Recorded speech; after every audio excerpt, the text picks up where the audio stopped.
Welcome to today, and thank you for all coming. I just need to say as you've introduced me, thank you. So I am a qualified addiction counsellor. I, however, I'm not a doctor, I'm not a psychologist, I'm not a psychiatrist. I have done a lot of work in the field of addiction by being an addict myself. I started consuming drugs when I was 13 in high school, and I carried on up until 10 years ago when I decided that was it. So the research I have done is very much hands-on. So what I'm talking about is, besides the new drugs that have come out, obviously over the last 10 years, I do know what there is out there. So effectively, knowing the facts, understanding addiction is the first step to ending addiction, and that's effectively why we're here today. So what is addiction? What actually is it? And this is as it's defined by the National Institute of Drug and Alcohol Abuse. Addiction is a compulsion to keep using something again and again, searching for that initial rush or euphoric feeling. The urge is too strong to control, even though you know you're doing harm. You keep on going back for more. So people know that they're in a bad situation, but they go back for that same euphoric feeling, going back again and again and again. I'm seriously privileged to be here today. I'm in front of a bunch of educators, and I'm hoping to educate you, which is quite ironic. So what types of addiction are there? Anybody? Besides, we had sugar earlier. Other types of addiction that you know of? Alcohol. Sorry? Alcohol. Smoking. Drugs. Specifically? Heroin. Heroin, nyape. Sorry? Flakka. Yes. Okay. Tick. Very much so. So, do we consider alcohol a drug? Yes. Very much so. Thank you. You're all in agreement with me.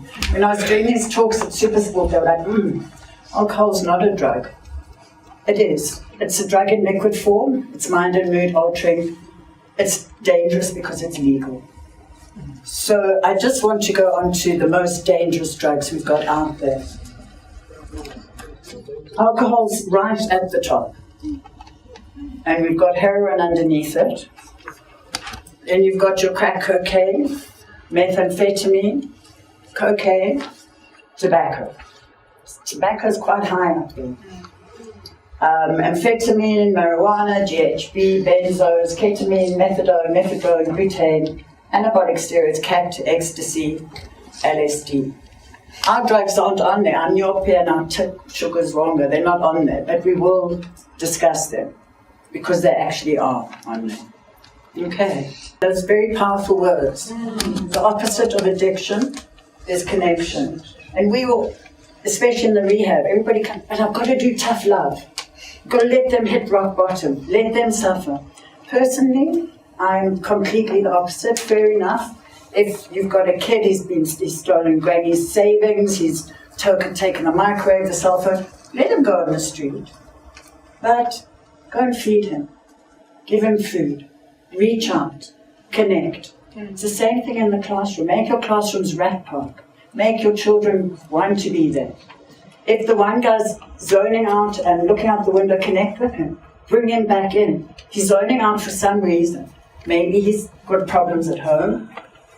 Make connections. That's the biggest thing in life. Make your school, classrooms, rat park, where we can all connect with each other, because that's where a lot of children will bring their problems to school. So knowledge is power, and that's why we're here today, to learn about the different types of addiction. I'm sure you guys know the majority of them, but I think we need to come closer to home and actually work out what's going on here. But in the meantime, let's go to our most dangerous the most dangerous and most commonly used drug. At Heart and House, in our primary care unit, we've got 30 beds. Of those 30 beds, I'd say at the moment 20 are alcoholics. The other 10 probably use alcohol and something else. So I'm not sure about children, but I know when I was 13, people were drinking. Whether you're drinking in school or not is another story, but the signs of somebody drinking are quite obvious. They will smell. That's the very first thing. they'll slur their speech, and they just won't be themselves. Alcohol's quite easy to detect. Alcohol being one of the most physically addictive drugs, withdrawal from alcohol is very dangerous. So if you do know somebody who's severely addicted and starts shaking when they don't have the alcohol, they mustn't go into withdrawals at home. They need to go to a hospital or medically supervised. It's severely dangerous, alcohol. I don't touch a drop at all. Cocaine. So it's kind of known as the rich man drug. It's more expensive than took. However, I believe in South Africa cocaine's cut with took. Or flakker. You mentioned flakker earlier.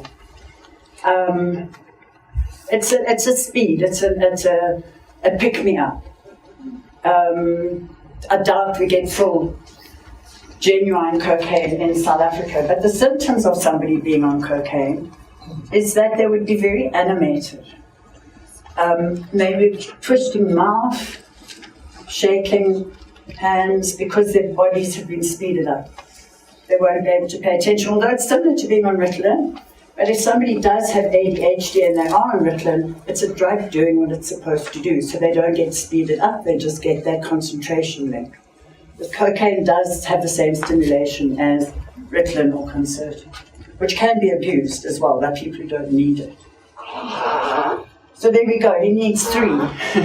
It's the same as our little nuggets earlier.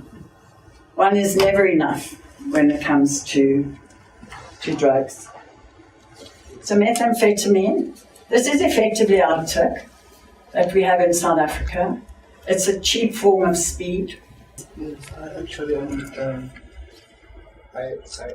hear that you're saying you must embrace the people who are insane and stuff like that. Yes. Taking them out of their world to the world of Connection. But you see, with Nyope, it seems like it's a different thing, because when we accept them, they tend to steal from us. They're messing up, and they disappoint us actually. Yeah. And Okay. how do you stay with a person whom you know is not willing to get help? Yeah. Nyope is a very difficult drug. What was the question? Sorry, I thought I realized.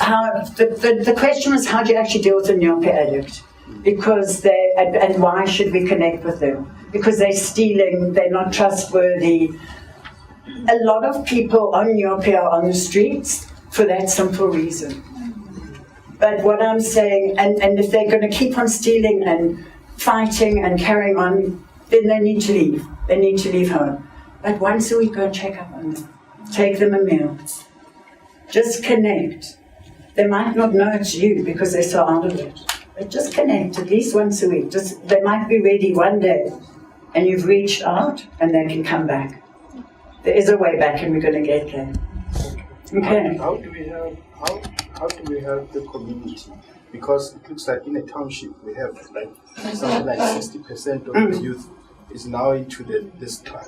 And all the parents, they are very frustrated to say, how can we deal with this? I must say on my Facebook page, Half Nice Facebook page, I get 3-4 mothers a day with their children on Nyope. And that's why we're doing this today. Okay, effectively we're here for the Nyope. It is a vicious drug. Can we move on to it in a minute? Thank you. But the tick is also dangerous. Okay, and as you were saying, let them hit rock bottom, but just keep reaching out. Okay, so this is one of the consequences of doing tick.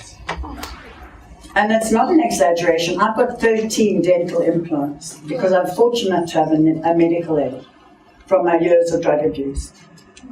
Only these teeth here on my own. My mouth would probably look quite similar to that. And that's from staying up for 3 nights in a row, not sleeping, lack of hygiene, that whole thing with the mouth.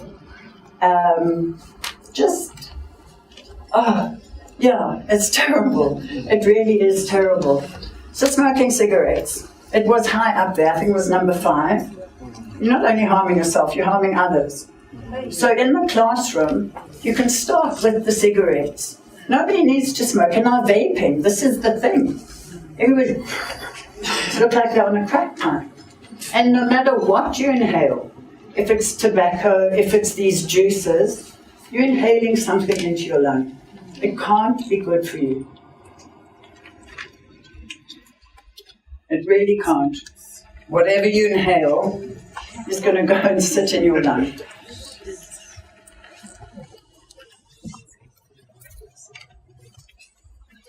So, who's heard of Mercedes? Last year in KwaZulu, there were all these kids dying from taking Mercedes. It is actually ecstasy, Molly. It's a party drug. But like we were saying earlier, the drugs we do get here, we don't know what's in them. The drug dealers are cutting them with anything and everything they can get their hands on. Yeah. So there were obviously a really bad batch of these Mercedes and kids were dying. I don't think kids are going to come into school on ecstasy. If they do, they're crazy. You'll pick it up and read it. But there's some kids at the party. So you can see that whole, because your body's been speeded up. We can put flakka in this category. I just find flakka is a bit glamorized at the moment in South Africa. We've only had one case at Houghton House. Flakka is similar to ecstasy, to cocaine. It's a stimulant. Problem with flakka is it's 20 times more powerful. So people will take the same line of cocaine 20 times more. And it speeds up your body temperature. This is why you've seen the videos of people on flakka. They take their clothes off because their body temperature is overheated. And they literally are blacked out, so they don't know what they're doing. So they lose all movement of their body and everything. So they think they're doing tick or they think they're doing cocaine. It's been cut with flakka, which is really cheap. And you can buy it from China online. Get it delivered to your door. Don't tell anybody, really. But it's that easy to get hold of. So moving on to heroin, which is second to alcohol. There we go, nyope. What do you guys think's in nyope? Sorry? Dacha? Heroin. The number one. Heroin. Nyope is heroin. Okay, the main ingredient of nyope is heroin. We had a young guy who was in grade 11 in the Christmas holidays who thought he was smoking weed over his Christmas holiday period. And when it came time to go back to school, and he thought, now I mustn't smoke, he had severe withdrawals. Severe. Now that's the problem with nyope. It's highly addictive. Your body goes into spasm. They call it cold turkey, because you literally get goosebumps everywhere. You throw up, diarrhea, stomach ache. This is why they have to keep on going back for more, because they need heroin, nyope, to feel normal. If they don't have it, they're really sick. Why they don't like washing? Why they don't like water? They don't like anything. All they want to do is be out of it. That's all they want to do. But your whole world is consumed by heroin. We call it nyope. Originally, nyope was mixed with weed. That's how the guys started it. People would take weed and just put a little bit of the heroin powder on the weed. And then I didn't finish telling you about the guy in grade 11. So he woke up and he realized he was severely sick and he couldn't get to his first day in matric. So he confided in his mom, thank goodness, instead of going out and getting more. And he said, I've been smoking this weed over the holidays. If I don't have it, I'm not normal. Thank goodness the mom phoned us. He came and stayed with us for 30 days and started the first term late, and he's doing really well in matric this year. So it is possible, if they do want help, there is a recovery. There's about a 5-day withdrawal, severe withdrawal, but we medicate them through the withdrawal. It must never be done alone at home. If you know somebody's on your, you take them to Barra, to Rand, to Sanka, but don't do it at home. But it is possible. They can. But the reason why a lot of the times the guys just keep on going back for more is they physically need this drug. Whereas in the beginning they think they're just smoking weed. This is very strong weed. So, unfortunately what happens is they decide no more weed, we just want the powder, and start injecting. So like any old heroin addict, junkie in New York, junkie in London, we've got junkies in South Africa, where they start off smoking, they'll end up injecting. Did you guys hear about Bluetooth? Yes. Bluetooth is a lie. Nobody's going to get high on Bluetooth. If I'm under general anesthetic and you take my blood and inject it into yourself, nothing's going to happen. And you're lucky I'm O rhesus negative because you can have my blood. So if somebody's O rhesus negative and they're Bluetooth and they're taking somebody else's blood, they're just going to get sick. They're not going to get high on that small amount of drug. So I personally think, I don't know if it was carte blanche, or some journalists paid some guys some money to create this whole Bluetooth nonsense. Absolute nonsense. You cannot get high on somebody else's blood. All that's going to happen is you're going to get sick. But I would like to differ with the I've experienced that I'm visiting to our leader, someone Yes. and I'm familiar to these kids. I would spend 2 to 3 hours with them, and they would Bluetooth while I was there sitting. Literally, and then because I wanted to see that. Then they're doing it. Yes. But it's not going to get them high. And they would Bluetooth Yes. each other. Yeah. They are calling each other doctor. Bluetooth. Do you know what? It's not doing anything to them. It's not going to get you high. But they're sleeping. They're doing it for the high of injecting. Just for that whole thing of injecting and pulling, they're doing it for that. It's not going to make them high. It's not going to help. It's not going to help with withdrawals. If they're sensible, they'll take what they've bought from the dealer, cut it in half, here that you have had, instead of sharing the needle. It's not going to get them high. They're just doing it for the euphoric feeling. Yeah. But it all started with journalism. And then they sensationalize this whole Bluetooth nonsense. It's just going to transfer AIDS. And we need to educate these guys. I mean, they've seen, oh wow, Bluetooth on TV, let's go Bluetooth. No, don't. It's terrible. But you see here as well, do you think drain clean is going to make you high? Do you think antiretrovirals are going to make you high? No. If you've got AIDS and you're taking ARVs, you're not walking around high. The dealers are taking these things, crushing them, putting them with the heroin, so they make more money. So all this junk people are actually injecting into their body. And yes, they do get a bit high, and yes, they do get addicted. But we need to educate them. And if you go speak to these guys, I'd come with you even, and educate them to how the best way is to use the drugs. There's also, for coming off heroin, there's medical maintenance. There's methadone and there's Suboxone.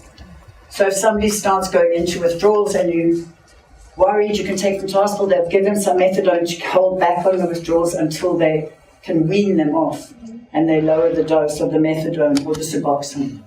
It is possible. It can be done. I was a heroin addict. I could say I was a Nyope addict, but Nyope wasn't around 10 years ago. Yes. I'm just curious. We do have learners who are on the Sanka program and they're on alternative medication as an outpatient.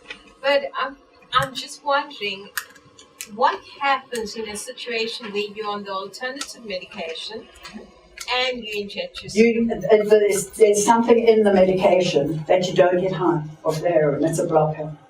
There's the same that blocks. There's the same thing for alcohol. Also, if you take it too early, you don't leave a long enough time span with Suboxone, you go into early withdrawals. So it's got to be medically supervised.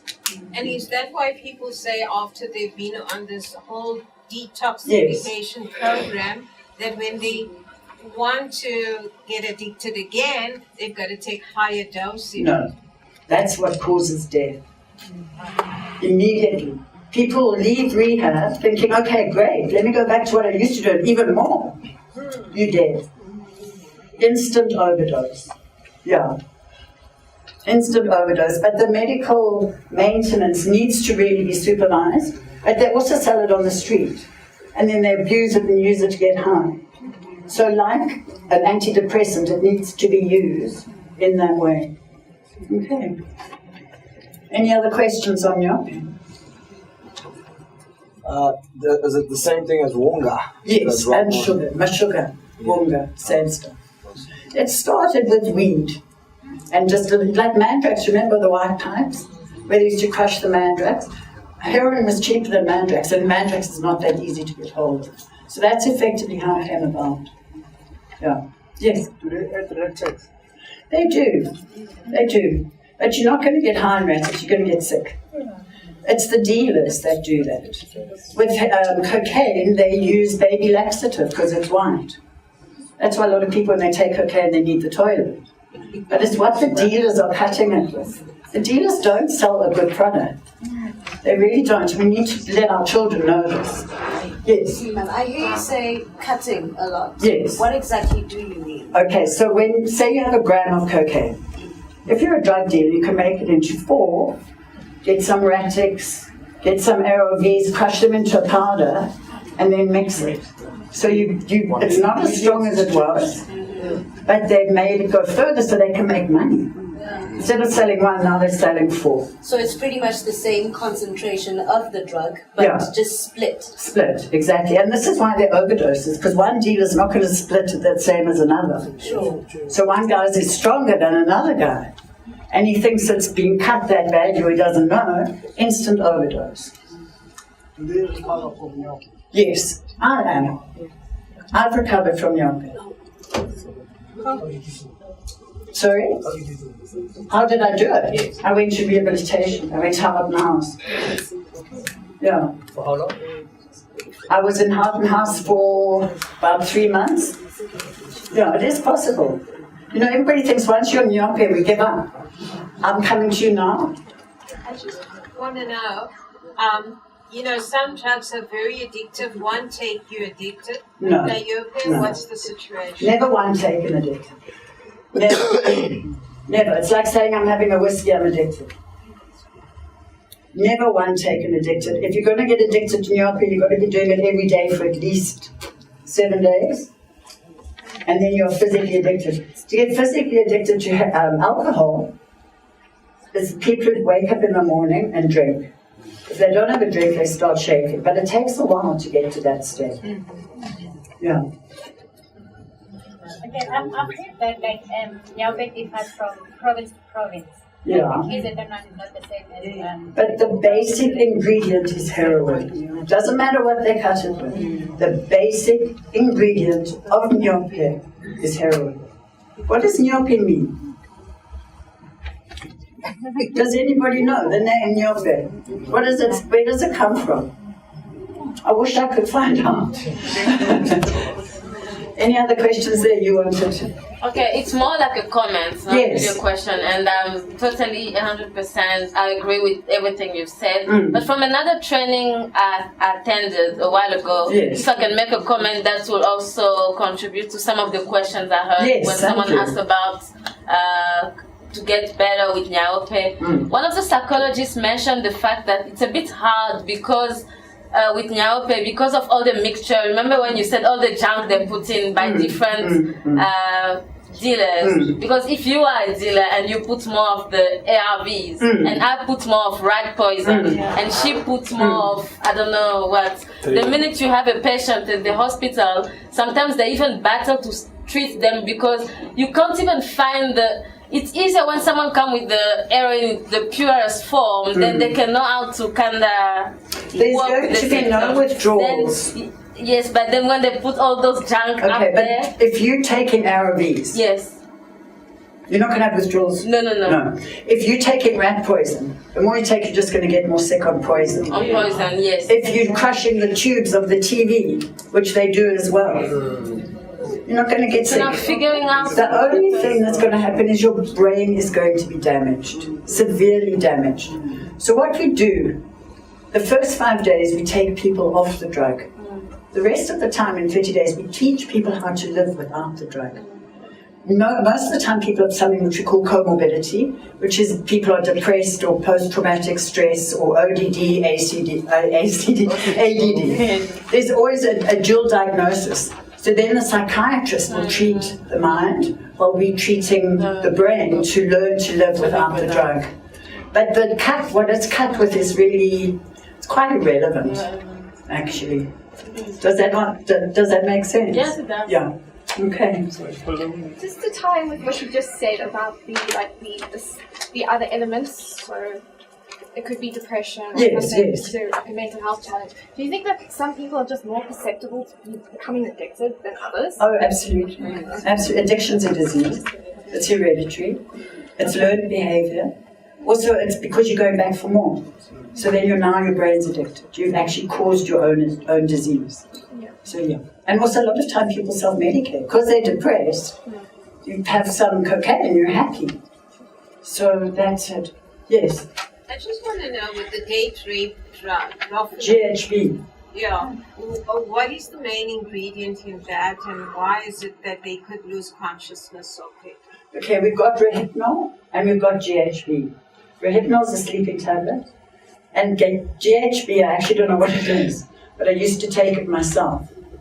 But I used to take very small quantities, and it makes you feel high. If you take more, you pass out. You literally, at the Coke Fest in 2008, I was passed out on the grass from GHB. Okay, GHB, if I can just make a comment here, there's a number of drugs that are put into it that it causes your brain to create more of a certain enzyme that actually gets you out of it. So GHB is a totally different thing to most drugs. It actually affects something in the brain and makes it create stuff. And I researched this because I'm the husband that put it into rehab 10 years ago. Yeah. Okay, so yes, really high quantities. Yeah. From your list? Yes. I couldn't see glue. Glue, okay, it's butane. It was there, butane, the inhalant. Yeah, it's the inhalant. Glue's not so popular anymore because Nyop is much nicer. Yeah. And it's probably as cheap.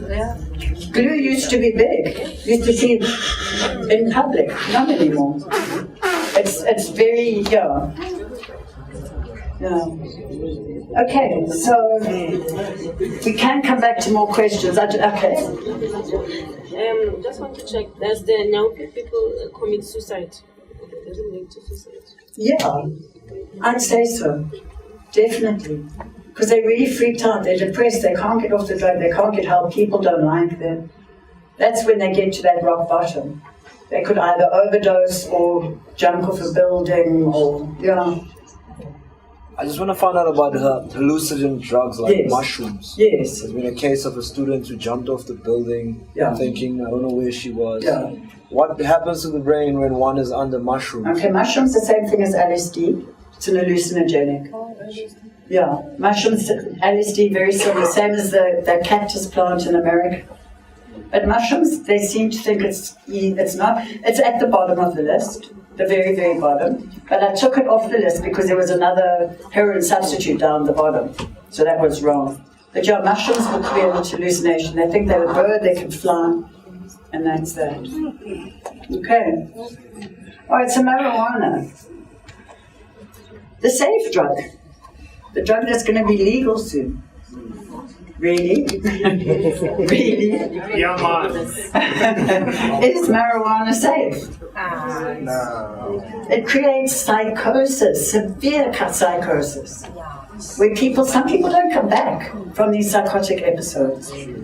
And we put them in the clinic to be treated. Some people come back maybe 5-6 days later and they're almost themselves. But we have people coming to Houghton House on weed who are busy running Trump. They're Donald Trump's private, They give him all the information he needs. This is from weed. It's not a safe drug. And if it is legal, I think it'll be a scheduled drug prescribed by a doctor. That's how I see it being legal, not so much recreational. Although there's a nightclub in Santon called 420. Yeah, on Santon Drive, I think. And you can go and smoke. And it's been open now for about 6 months. I shouldn't be telling you. So now this is another thing that's very common in schools, guys. Do you ever see these bottles? Yeah? Do you see these bottles? They call it lean and purple dank. Those are the two most common names. And it's the rap artists that started this. Yes. And what the guys do, or girls, they'll put 3 bottles of the cough mixture with their Fanta Grape or with their cream soda. And nobody thinks they're doing anything wrong, but you'll find a lot of these bottles in the bin. Now, if you look up there, I say codeine. So that's codeine. What? Sorry. There's your codeine there. So codeine is morphine, which is it comes from the poppy, which is heroin. Heroin is nyope. So taking the bronchia is the same thing, and it is as addictive as heroin. That's the bottom line. Do you hear them talk about lean? Yeah, we see it. You see it, yeah. And purple dank, and they think it's fun. It's severely addictive. And the damage they're doing to their stomachs is chronic. The Department of Health has changed some regulations in regards to buying cough mixtures now because of this. But a lot of people go buy in bulk and then come and have a spaza shop near the school. There's a lot of chemists that don't adhere to those rules. And these guys know where to get it. So, and it's so dangerous. They need to be warned of the danger that it's as good as going and injecting nyope. So drinking the Fanta Grape is like being on nyope. Please let them know that. Okay, so the mental and physical addiction. Heroin, benzodiazepines, and alcohol. Those are your 3 physically addictive drugs. Those are the ones that you go into withdrawal. Those are the ones that you try not to do home alone. You can. It's been done. I've withdrawn cold turkey myself. Horrible, but you can do it. It's not advised because you can have seizures. It needs to be medically supervised. If you go to Sanka and Clinic Barra, or if you can afford a private rehab, which takes medical aid. But don't let people withdraw alone. The psychological addiction is your tobacco, your cocaine, your tic. These things, coffee, sugar, it's all here. It's all here. We're not going to go through withdrawals. People say, haven't had coffee today, I'm getting a headache. Oh, try and come off heroin. That's withdrawals. You can stop smoking, you can stop drinking coffee, you can stop eating sugar, you can stop drinking alcohol if you haven't reached the DTs. It's all here. Our mind is very, very strong. Heroin, severe alcohol, and benzos need a physical, especially heroin. Heroin is the most dangerous drug to withdraw from. People with guaranteed seizures. Guaranteed. It needs to be medically supervised. So, we need to make it cool again to be that person who's not doing drugs. It needs to be cool. At school, it's like peer pressure, I'm sure. You need to just say no. Instead of the thumbs up, a hands up. This is not what we have to be doing. But there we go. It's fully treatable, and I'm living proof of the fact that it's fully treatable. People think people can't come back from nyope. You can. It is possible. It's not the end of the road.